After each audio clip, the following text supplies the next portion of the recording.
And now, Shall we get this show on the road? okay, now I'll read the open meeting language.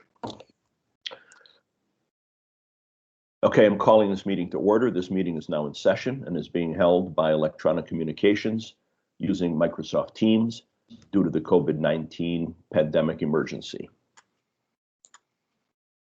And the meeting is being recorded. Yes. Yes. All right, very good. There we go. That's it. And see, I don't have an agenda, but I know where to find it. Go ahead, Matt. Okay, so very straightforward agenda right now. So, sorry that I got interrupted. My mother just called me. Oh, I get to take that call. Yeah, No, you got it. take that call. No, this is the second time she called me today. So,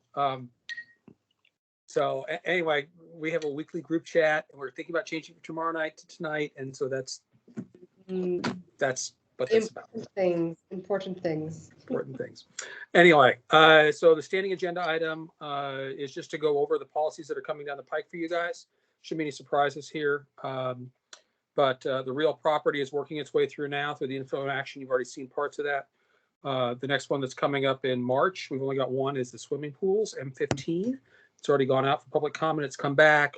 They're doing any final revisions of that process before it comes out, and that's scheduled for March. In April, we have a staff acceptable use technology policy coming up. And then a whole series of instructional policies, goals, general instruction, instructional delivery options. So this little bundle of those all moving together, right? So 4 policies, the instructional, all the same meeting.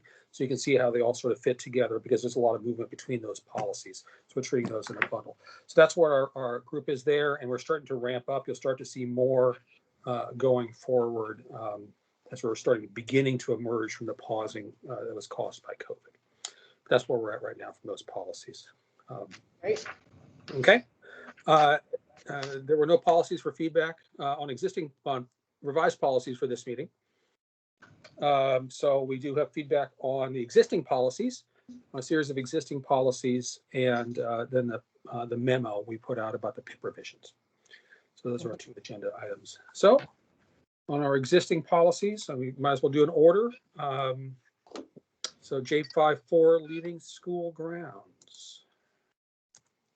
Have you seen all of the feedback that came in via email? Would it be helpful for us to walk through that and talk through it, or can we just skip through that? What do you prefer? So what I typically do is take that feedback and provide it directly to the people who are doing the work, so they can actually just simply read exactly what the board members said rather than translating through you, through me, through somebody else, right? Okay. So the only reason we would do that if something is not clear. I did read it over. It all seemed pretty clear to me. I didn't see anything that caused me to say I'm not sure quite what they were talking about for that. So unless somebody had some of those seemed to be not quite clear, I think we can pass it on as is. Yeah, it's pretty clear to me. Just wondering if we wanted to talk through it, but yeah. I don't think it's necessary. The only reason we would talk through stuff is maybe if, sometimes we hear that, if there's sort of a sense of disagreement, sometimes we get people who are sort of outliers, and have an outlier position. So sometimes a sense of, hey, that's sort of an outlier position would be useful. But that's the only reason we would have a conversation about anything. No, all of this seems pretty clear. I think the showing picture identification that Monique raised is important, and clarifying that I know that there's an option at the Welcome Center for parents to get an acceptable school ID, so explicitly outlining it there that you can get an ID, a temporary ID, or like a replacement ID card that is acceptable for admittance to schools. So I think clarifying that there. I had a question about whether or not it makes sense, and this is a conversation that I think needs to be had among the PRT to play out the implications. I'm wondering if it makes sense to have the principals establishing the procedures for leaving schools, or if it makes sense to have one unified policy. There are pros and cons to either path, but that was one of the things that was raised about whether or not it makes more sense for, at the secondary school level, for the release of students. This is like in the PIP where the first line says the principals are responsible for establishing procedures, or whether it makes sense to just have one procedure that everyone abides by. Okay. Yeah. Okay.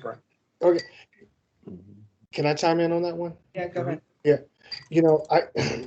I think it's better to have one blanket rule for that. Simply because, again, one thing that, this statement of system of schools versus school system, I think that will, we will continue their practice if we allow them to do that. And so my thing is to create one rule from the district that they will follow. I would echo that. I would totally echo that. I think that there are a lot of decisions about the way that schools are run that principals are making. Mm-hmm. If this is one that we can take off their cognitive load and just be like, here's what we're doing. Yep. Done. You don't have to think about it. You don't have to monitor. Like, you're going to have to monitor it, but you don't have to think about the implications of setting it up. You don't need to think through the consequences of implementation. You don't need to think about the mechanisms, and we're just going to take this one off your plate. It can help support their cognitive load.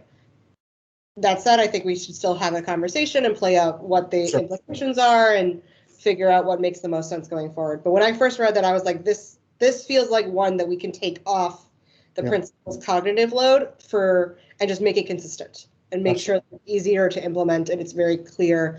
Because we do have cases where you may have a student in one school and a student in a different school, and it's hard for the family to navigate the discrepancy in those rules. Absolutely. Yeah. So I don't disagree with that rationale or, Brian's agreement or the discussion so far, but I really think we have to step back one level and say, which are the things that we're going to try and standardize for all principals, and which are the things that we're going to allow some autonomy and flexibility, for the principals. I mean, obviously, I think everybody's, jumped on this one as, this is a no-brainer, do this consistently across the whole division. But I really think we need to have that other conversation first. I'm not saying put the brakes on this one, but, but we're doing this piecemeal. It comes up and we say, oh, that's really a consistency item. I really think we need to figure out, and this is not going to be easy or short work. We need to figure out which of these things fall into the autonomy of the principals and which fall into no, we've got to make this consistent across schools, heading. Yeah, I think it's a broader conversation, but I agree. We need to figure out what that framework looks like. Yeah. Okay, yeah. And that appears to be in bullet 2, clause 2, which is on line 11, right? Which says that the principals, any exceptions for any other student must be approved by the principal, right? Because line 1 says you can only 12th graders can leave during lunch. So that's pretty standard across the division, right? Yep.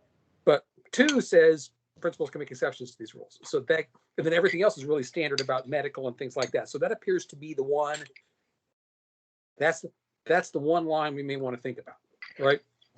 Yeah, and that, I think also line 2 says principals are responsible for establishing procedures governing the excusing of and accounting for pupils leaving school grounds. The excusing of, yes, principals should certainly always have autonomy to make an exception depending on something that might be like a unique case. And they should have that ability to say you know what, no, you can leave, because this is whatever reason it makes sense. I'm not even going to hypothesize on what the reason is, but there can be a justification. The accounting for pupils, I think, is something that could be standardized. What is the procedure for accounting for when students leave? What is this procedure for monitoring that? What is the procedure for tracking who is getting to leave and who is not? How are we dealing with that? Are we dealing with it equitably? Blah, blah, blah, blah, blah. That piece of it could be something that we elevate to the systemic level. Absolutely. Yeah. Okay. Makes sense. On this one in particular, because it was last revised in 2007, does it leave enough flexibility for students having a mix of in-person and virtual classes. I'm projecting a little bit in the future, where students are going to come to school for, from 9 to 11 and then go home because they're taking, virtual classes or, something like that. So obviously none of that virtual classes was foresaw something in 2007 when they wrote this, but. Right. Yep. That makes sense. So a clause around that. And I also captured that some students are working they work a slightly different day, so they don't have necessarily a full schedule. They're a senior. They don't need all the classes to graduate. They're leaving a little bit early. So clauses around those things that would be sort of standard. Things like virtual. So let's go back and revisit PIP again. If we have virtual classes and the kid goes home to take whatever it is from their house instead. Yeah. I'm also thinking about Langston, where they, it's the non-traditional student and the non-traditional schedule. Yeah. And, they're there because they don't get out of bed until, 11 o'clock and, go to school and stuff like that.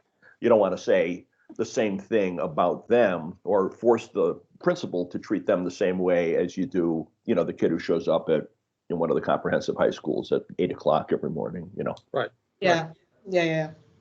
That makes a lot of sense. Okay. So I think that nuance of like, if you're going to a dual enrollment course, if you're going to do your virtual learning, if you're no longer enrolled in any additional courses that require you to be on campus, like I think that that language that encompasses all of those scenarios that we think are going to be likely will be enough of an umbrella to make sure we're catching all the cases while still keeping it consistent and transparent for everybody. I like that compromise. Okay. That's a good idea. The other thing is that this says parent heavily. So this is just like an updating to say parent and or guardian kind of a thing, making sure that we're being inclusive of different family structures. But that's just a small one. Okay. Yeah, so that's part of our standard language adjustments we make. We have standards in the PRT, and it's always parent guardian. Big conversation about whether it should be that or families. No, the Code of Virginia says parent or guardian.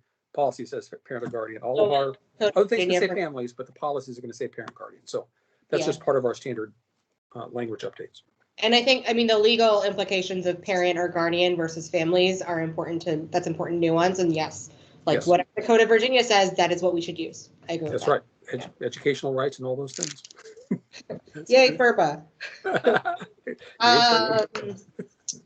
That was all I had here. Okay. It might be helpful. It might be helpful for the PRT to, I just thought about this. The staff may also routinely ask the child if they're familiar with the person. It might be helpful to outline a little bit more what would happen. This is on line 46 of that same PIP. It might be helpful to outline what would you do? What should staff do if the student says, I am not familiar with that person? Should the next phone call be to call the person who's on the emergency and not release the child? What should they do? What should the follow-up action be if the child says, no, I don't know this person, I don't want to go with them? Right. Yeah. And that really only happens at the elementary level? No, those are littles. Those are the littles. Mm-hmm. Yeah. Elementary. Yeah, because at the high school level, the kid who's gonna, go to the dentist appointment and the neighbor's picking them up or the friend or the something. Nobody ever quizzes that person. That person probably never comes in the building. Yeah, but at that age, if someone who you don't know and you don't trust and the kid feels uncomfortable with, the child is more likely to say, no, I don't want to go. I'm not going to go with this person. But for younger kids and or kids with disabilities who might not have that level of cognitive understanding and social emotional awareness, having that additional check of let's ask, do you know this person? Are you comfortable going with this person? This is not someone you go with regularly. And having a written out response for what happens if the child says no, I think will be helpful. And this is an edge case for sure. It's not the majority. Yeah, the but Yeah. neither does it differentiate. The language doesn't differentiate age of the child here. No. it Right, doesn't. I've captured that, Reed. That's a great point, that we want to have governance about at what age can a child be released to themselves? In other words, a high school kid doesn't have somebody come and pick them up. They can just go. At what age do you not have to be signed over to a person? Yeah. I don't know. I don't know what that age is, but Right, it exists somewhere. It is some age. right. It's kindergartners get picked up and seniors probably don't need to be. So it's somewhere in between the two. Right. Yeah. Exactly. What is the age of majority or in Virginia? Is it 16 or is it 18? Because I think that might be a driver here. I think it depends on what you're talking about, what action you're anticipating the student or the child would take, the person would take. And that's I what don't- the answer right now at 24 p.m. Yeah. I can put it as a note to look at the age of majority in Virginia as a way of determining what that should be. So I captured that in the notes that'll go to, I guess, Meg, who's doing this one. Great. Okay. That was all I had, and I don't have any other additional things that are popping into my head right now. So. Okay. We're moving on to the next one then. Prohibited substance abuse. I mean, you notice you sort of have grouped together these three: prohibited substance, no tobacco policy, no smoking policy, together, so we can look at them and think about them as a collective unit. Yep. So that's why they're all traveling together. Yeah. The first one is the mention. I wonder if it makes sense for the policy, instead of having the drugs that are specifically listed on lines 17 and 18, to just have it be any alcohol or illegal drugs without the list as defined by law, particularly this year, seeing as marijuana is on track to be legalized and would thus be removed from this list. And that would make this policy applicable in perpetuity, because then it would just automatically align with whatever the laws are at that moment. Okay. That makes sense? Mhm. Okay. And some of these, I don't know, names or nicknames probably change year to year, week to week, or minute to minute. So, like K2, I never heard of K2. There's also an assortment of street names for all of the things. Yeah, I'm sure. We don't need Maybe policy K2 is a to street cover that. name or something, but Yeah. somebody thought it was significant when they wrote this Yep. to put it in. Oh, Spice K2. Yeah. I thought that was a mountain in South America. Yeah. K2 is a mountain in South America. This is a different definition of K2, y'all. Mountain. It's a mountain in Asia. It's next to Everest, isn't it? I thought Is it it was. K2? No, I thought K2. Maybe you're right. I thought K2 was in South America. It's the second tallest one, but I thought it was in different. I thought it was in the Andes instead. But I could be wrong. Please hold. Asking the internet. There's some people who think it's the It's in tallest. Asia. Oh. Dream's right on this one. All right, it's there in you go. the Reed's right. Himalaya range. There you go. Okay, continuing.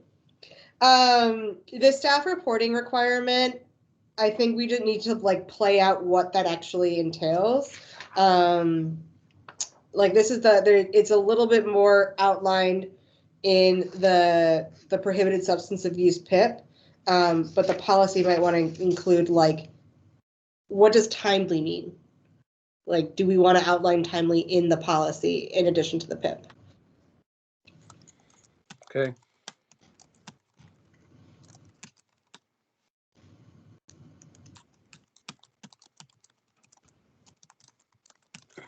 And that's one of those interesting things where we used to leave the details to the PIPs, right? In general, procedural, but Yeah. that's one of those questions about whether or not the board wants to give the superintendent direction.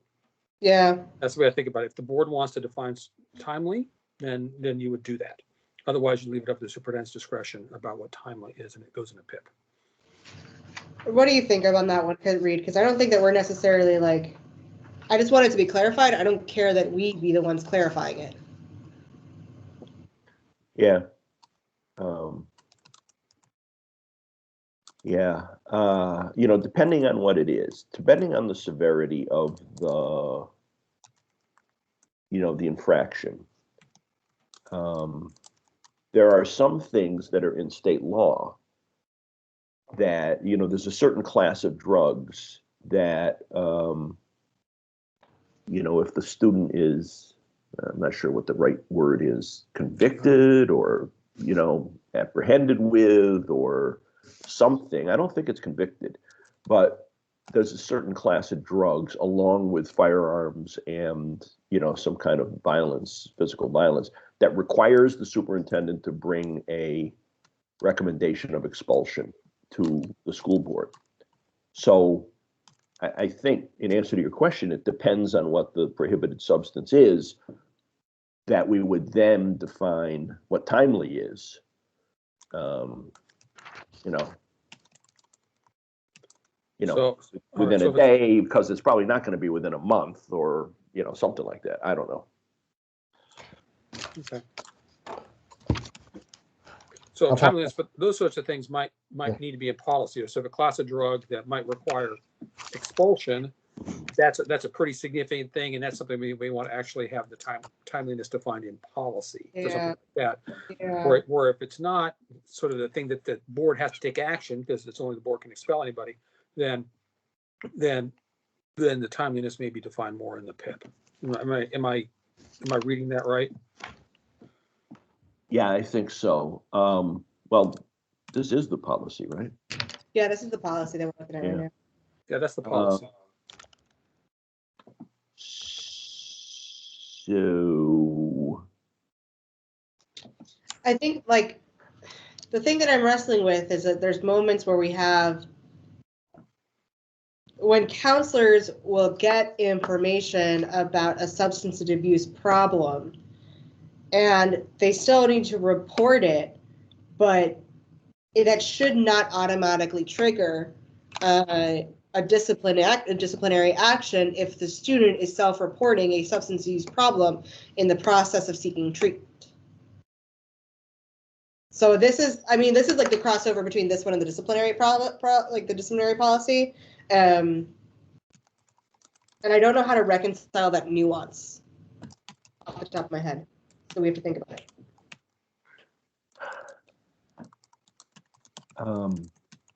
There was something I was going to say. Oh, yeah.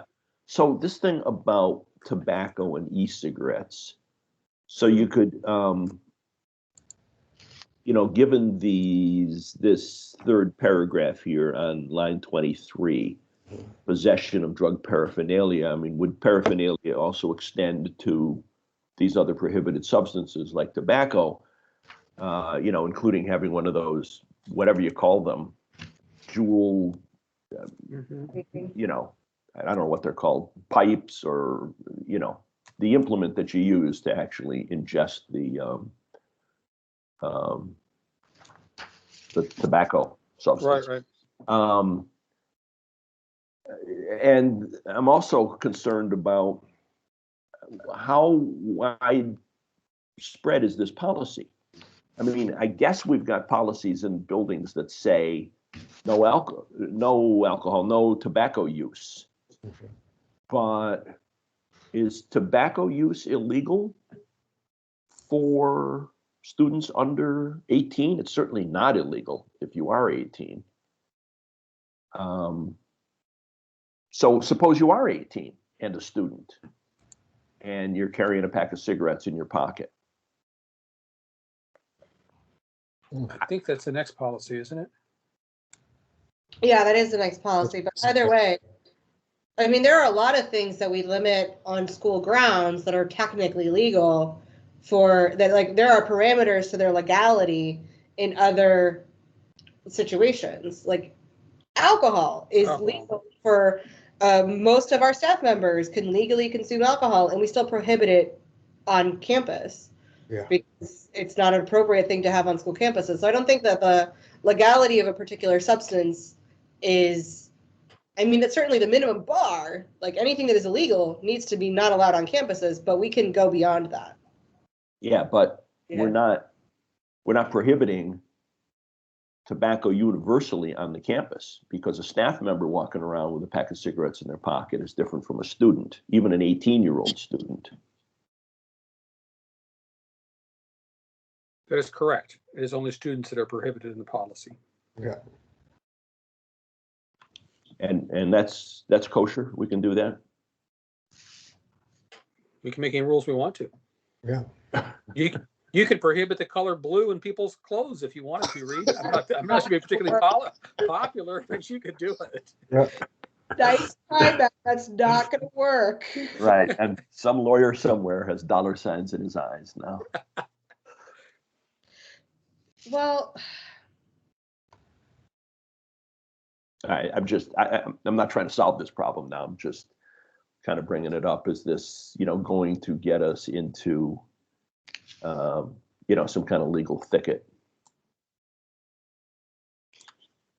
I'm looking at the no tobacco policy and the no smoking policy next to each other, which I had not done. Because the no smoking policy says on line 4, smoking, chewing, and any other use of tobacco products by staff, students, and visitors is prohibited on Arlington Public Schools property. It doesn't prohibit the possession of, it prohibits the use of. Right. So that's where the policies are different, right? So the no tobacco policy says kids can't even bring it on school grounds. That's not what it says. Hold on. It says the Arlington Public Schools prohibit students in all grades from the smoking or use of tobacco products. It doesn't say that they can't. You're right. I'm sorry. You're right. The possession. And so these are duplicative right now. So that's really interesting. So you're right. I'm looking at this closely now. They're redundant from that perspective. You're giving the students the same rule twice in 2 different policies. Yeah. So in that situation, we may want to condense the policies. There's really the whole no tobacco policy is probably unnecessary. So recommend consolidating the 2 into one policy. Yeah. Mm-hmm.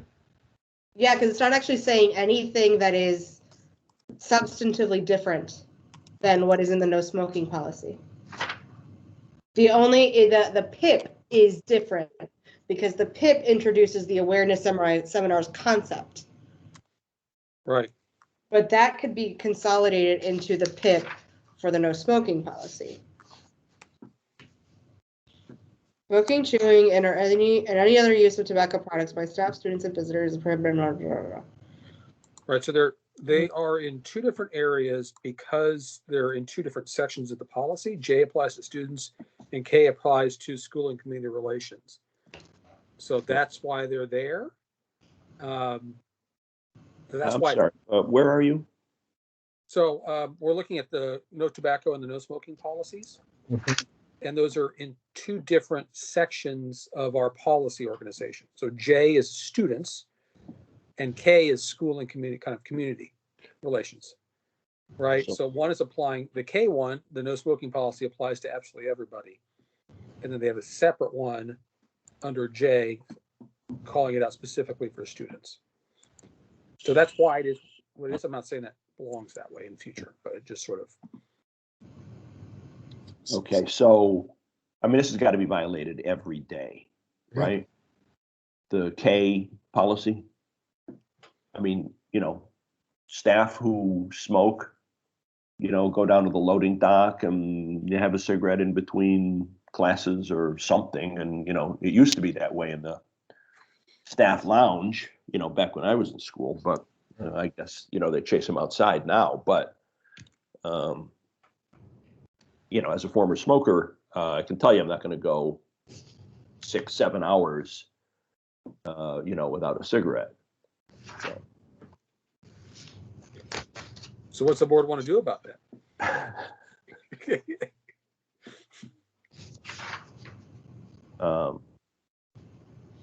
Create a policy that acknowledges reality a little bit better.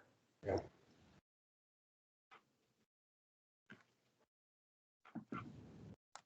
So there's nuance here. We could go with an approach of it's prohibited for students and allowed for adults who are allowed to legally possess tobacco, but not within 20 yards, 20 feet, whatever space we want to allow to Arlington property or Arlington Public Schools property, which shall mean everything that it means right now, including like the buses, athletic fields, things like that. So you have to walk 20 feet away so that you're not standing by an open window when you're smoking your cigarette. Mm-hmm. But like, you can still smoke your cigarette. The question is there something in Virginia code that even prohibits it on school grounds? That would be the question that I would have next. And also, Matt, do you think the VSBA, you think they have a policy on this already that we probably could copy from? They probably do. We can look at the model VSBA policies. Yeah, we might have to turn that one about staff no smoking policy into an encouragement not to smoke, or or something, or I don't know, maybe the 20-foot rule. Trying to think of how could you get 20 feet away from the school property? Yeah, then you're off a school ground. You mean physically away from the building, but you're still on grounds. I think most organizations do this by having a designated smoking area. Well, they just designate this location because it's not a place kids are ever going to be, right? It's not a place there's not near any windows. So like the loading dock, right, Reed? Mm-hmm. That's sort of an example. Let's see. All three of the comprehensive high schools are located very close to a public street where you could just, walk out to the sidewalk across the street or something easily. You don't have to like walk all the way across the football field and, to get to the edge of the property. I think this might be a question to just ask the principals, how are they dealing with this now?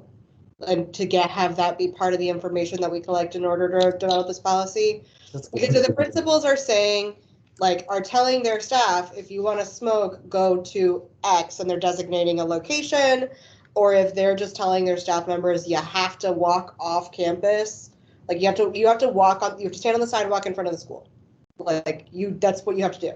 Then I think we can use that as information as an input here, as well as the VSBA policy, and then figure out what the rational solution is here. Yeah, but the interesting part about that is here's the imagery. I've got an elementary school, and there's a lineup of 20 teachers standing on the sidewalk right in front of the street, right in front of the school, all puffing away, all the family, all is walking by. That's the imagery, and that's just terrible, right? Yeah. And to be fair, this is less of a problem than it probably was 25 years ago, as the number of smokers in the population has decreased. But what are we going to do when marijuana is legalized? And are any of our employees going to be legally allowed to use marijuana in the day, and they're smoking a joint on the street in the smoking location? We have to figure out where we want to land there. Well, I mean, alcohol's legal, but, we don't let that occur for an employee, during working hours, and certainly not on school grounds. What is our policy on this is intoxicating substances? That's what we're talking about at this point. Right. That would be back to the There's in staff policies around that. No drinking on the staff policies. So, I've been playing with an idea that some policies require more conversation between the staff and the board than others, right? Yeah. Emissions, the emissions placements policy, right? That was an example, Reed. We had a lot of conversations around that I worked very closely with Tanya and Nancy on that, right? It's just an example of one of those policies that required a lot of conversation. This may be another one, right? It's a policy maybe require a conversation between the staff and the board. So I've been playing around with that concept. And if you guys are interested in that concept, we could sort of declare it that way and then figure out a mechanism for how we deal with these unusual policies that are going to require a little bit more conversation than just a normal one. Sure. Okay. So, make sense, Christina? Mm-hmm, mm-hmm. Okay, so Meg's leading this one through. So I'll talk to Meg about what that might look like. What we did last time, and I thought it worked pretty well, is we just simply declared a board liaison for the policy and saying that this is the board liaison on this policy to deal with the staff member. So there's more opportunities for feedback than just through the subcommittee, right? And that's a relatively scalable model, I think, only for certain policies. Yep, I think that makes sense. I think that makes sense. Okay. So now do Christina and I get to name which board member is the liaison for that policy? Because this is where the real power comes in. Appointing people. That's right. Reed is getting power hungry over there. If we like the idea, I think this may sort of makes sense, right? Then I don't know who does it. If you guys or Monique or I would assume the chair gets to do that. Are you sure the chair of the subcommittee here, Reed? Aren't you? Yeah. But then you can only appoint people who are on the committee itself. That means you only appoint the two of you. Jeez. Easy. He already has the power. So Remember my Robert's Rules of Order there, you can only appoint for what you have a chair over. That's funny. That's funny. Well, we're sort of thinking about that, right? But I think that this makes sense to do that concept and to identify a board member, whoever it is that would like to work with staff on it, and look at drafts and that sort of a thing. So I'm looking at, I think we need to look at this in context with I can't remember when the substance abuse policy is up for review. It looks like it was revised in 2016, so it's certainly not high up on the priority list here. But it has a sentence here: the improper use of alcohol or prescription drugs or the use of illegal drugs undermines the quality of job performance, endangers coworkers and students, and brings discredit to the school system. The school board shall not tolerate the possession or use of alcohol or illegal drugs or the unlawful use of prescription drugs by its employees in any job-related context, and is committed to the eradication of such substances from the workplace. Look at that. This is not one that we're looking at today. This is the substance abuse policy that I just pulled up so that I could see it in concert with what we're talking about. And I think that those first two paragraphs of this policy are like pretty broad and are pretty all-encompassing and state pretty clearly that you can't have this on campus. The question that we need to make a decision about is, does tobacco fall under that categorization, essentially? Or is tobacco going to fall into this special middle ground where it doesn't quite fall under this categorization and is prohibited in school, on school grounds, or should it fall under in that? I don't know. So are you asking, should the tobacco policy fall under the substance abuse policies? Is that what you're saying? Not quite, but that might be a potential solution to this. I think the meta question that we're asking is, in the prohibition of illegal and or intoxicating substances for students, community members, and staff, is there a carve out for tobacco that operates under slightly different rules for staff? Or is the prohibition all encompassing across the board? That is the macro question that we have to answer. Okay. And we're not going to be able to answer in 20 minutes. So, yeah. Okay, thank you. It's an interesting question. Yeah. This is when policy gets interesting, right? Yeah. Okay. Is there any more conversation on that? I'm going to guess that the conversation is now going to be significantly kicked over to that discussion between Meg and whoever the board assigns as the liaison for the policy. Yeah. And with reference to the VSBA policy, to see what the standard is there, because if they are not making a carve out for tobacco, then we shouldn't either. So we should lean on that first. Yeah. Okay. Serious incident reports. Okay, thank you for moving us on. No, you're right. No, you're spot on. I was trying to take notes, but you're spot. All right, what do we got? I didn't have anything additional on this one.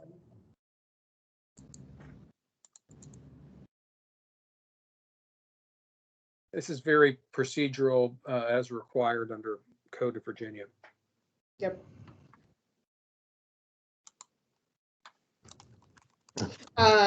Brian, Yes. Sorry. Go ahead. This was adopted in 2012, but the language still implies they're using, multiple carbon copies.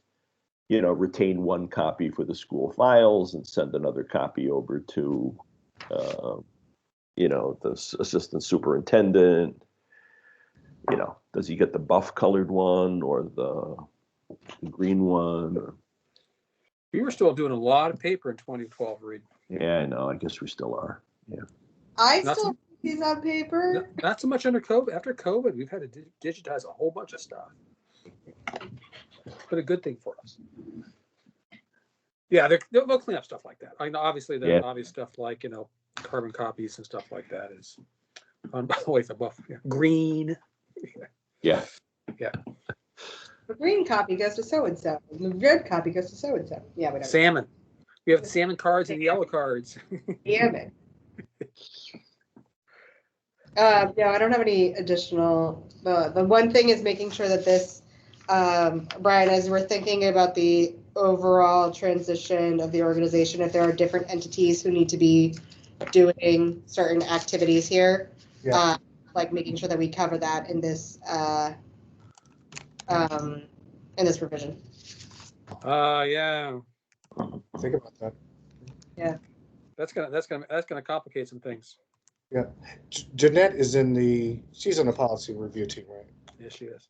Well, Meg is her designee to the PRT right now. Well, Jeanette's in the acting assistant superintendent position.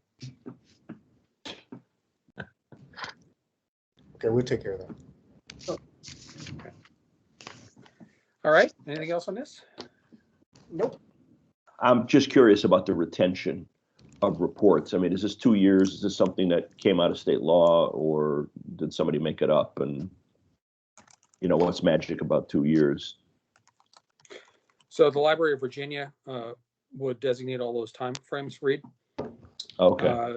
Yeah, okay. And I don't know what it happens to say specifically about this, but the Library of Virginia does dictate retention schedules for every form of document. Okay. It would seem to me it would have to be related to the incident. So if the incident is actually a crime, mm-hmm. and it, moves slowly through the criminal justice system and, has not been resolved in 2 years or something, I mean, it seems like you want the reports to be retained coincident with the resolution cycle of the incident itself. Yep, litigation holds and all the rest of that. There's there's standard instruction schedules, and then litigation holds and all the rest of that's okay. That's covered under Library of Virginia's retention schedules. If these are digitized, then can't they could theoretically be kept in perpetuity. Exactly. Actually, there are some stuff that says it must be destroyed. Oh, okay. Must be destroyed after a certain number. It means you have to remove the digital copies. Yeah, but that's like in that case, yes, we destroy them. But like if we're the ones who are establishing how long we keep it, we could theoretically keep things in perpetuity. Not saying that we would, but we could if it's a digital copy. The Library of Virginia dictates whether or not it's a must destroy, that sort of stuff. Cool. But Cool. it's dated. It's dated around paper concepts and keeping your catalog, your filing cabinets from growing like crazy. Yep. It writes the rules, even if they're filing cabinets don't increase in size by 1,000% every 5 years, like Excel files do, or like Dropbox files do. That's true. That's correct. Okay. Right. Is there more? The only thing we have, there's nothing else on the policies. So the only last topic would be any feedback on the PIP process. We put that memo, sort of wrote the process out in the memo. Asked for, I think Monique said it made sense, if I recall correctly. Right. I think that's the only feedback I saw. Anything else negative? So I think we're good to go. Excellent. Yep.